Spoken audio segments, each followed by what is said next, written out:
Hey,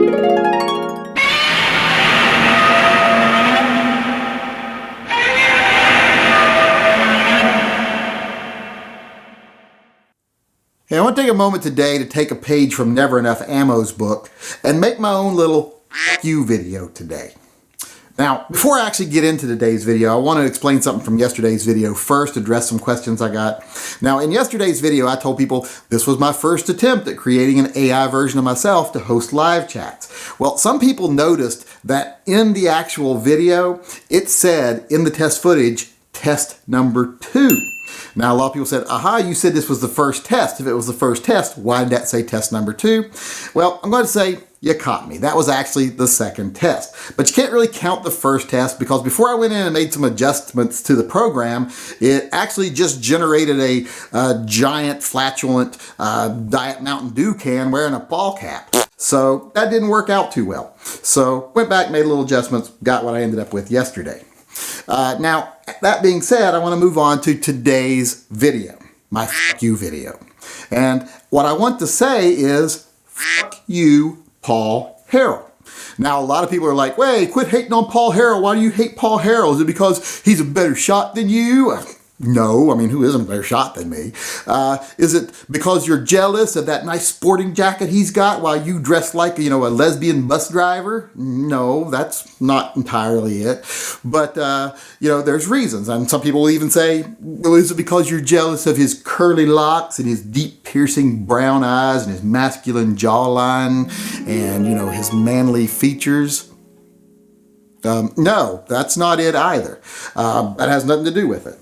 What I'm mad at him for, and why I'm saying F you Paul Harrell, and I can't say that enough, is because he is ruining what it means to be a gun channel on YouTube. I mean, he's out there making gun videos where he actually uses real math. He shows true ballistics. He uses the scientific principles to show the actual science behind the rounds. And then he uses real world examples to make those ballistics make sense. He shoots items real time, shows you the difference between rounds, what they actually do, shows you how sometimes what something says on paper may not translate to what it does in the real world. He actually goes through all the trouble to build these things, to build actual meat examples, like ribs and organs, etc., and then shoots through them and shows you the damage, shows you all this true real world information, facts and figures.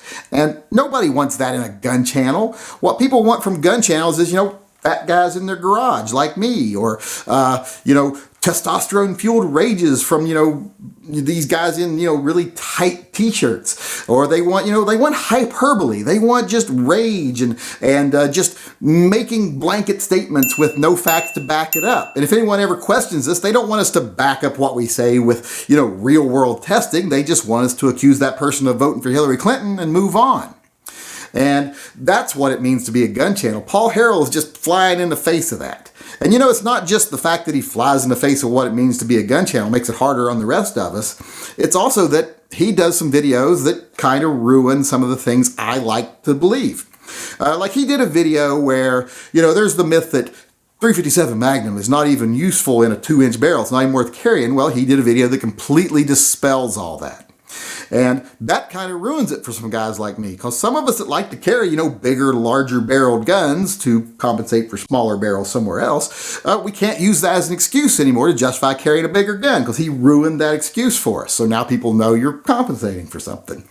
But most of all, in one of his more recent videos, he really crossed the line with me and made me mad, because he made me question my choice of carrying .357 Magnum. As most of you know, I carry a .357 Magnum, love .357 Magnum, it's my favorite round. Well, he did a video comparing .357 Magnum to .44 Magnum. And in that video, he showed that the .44 Magnum isn't just a little more powerful, it's a lot more powerful all the way around. Now, a lot of people will say to me, well, but he showed that the .357 Magnum is still very effective in real world. Well, he sort of did, but he showed some examples there that really makes me question my love of the .357 Magnum. Like the Cinder block challenge, for example, where he shows how it works against hard barriers like cinder blocks. Well, the 357 Magnum destroyed the cinder block, but the 44 Magnum did it with way fewer shots. It pretty much demolished the thing with one shot. Now, you might say to me, well, what does that got to do with carrying? Well, what if I'm ever confronted by a cinder block with bad intentions? And you say, well, that's fine, your 357 should handle that. Yeah, if I want to hit it several times. But what if he's got friends? You know, I might be able to take out 3 or 4 of them with the 357 Magnum with my 7 shots, but that's taken for granted that I'm actually going to get to fire that many shots. What if these blocks are armed? Then I'm screwed.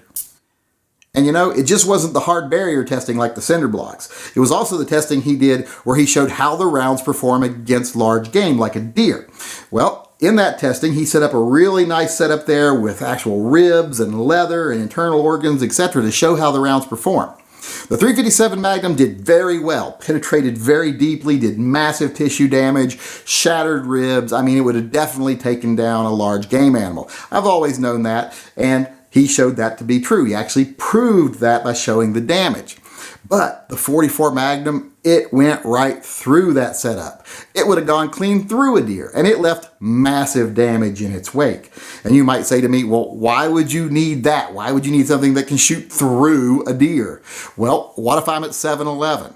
You know, and I'm coming out of the bathroom, been in there a while, come out, and don't wonder why I've been in the bathroom at a 7-Eleven. It's none of your business. But I'm coming out, and right there in front of me, there's a deer robbing the 7-Eleven. Well, you might say to yourself, well, your 357 Magnum can take out a deer, so you're fine. Yeah, I'm fine if it's just him, but we all know deer very seldomly travel alone. What if he's got his cousin watching the door? Then I'm screwed. I'm only going to get off one shot before they get the drop on me. So I need something that's going to go through the first deer and then through the second deer. The 44 Magnum is going to be well suited for that, whereas the 357 Magnum might fall a little short. So once again, questioning my choice of 357 Magnum for defensive carry.